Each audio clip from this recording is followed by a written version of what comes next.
In this tutorial, I'll show you how to edit website SEO settings in Weebly. Let's get started. Sign in to your Weebly account and open the website you want to optimize. Click Edit Site to open the website editor. In the editor, click the Pages tab and select the page you want to update.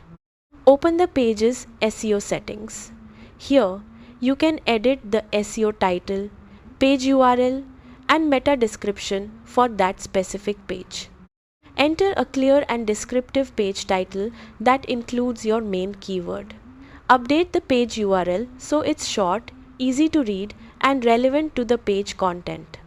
Then write a concise meta description that accurately describes the page and encourages people to click on it in search results.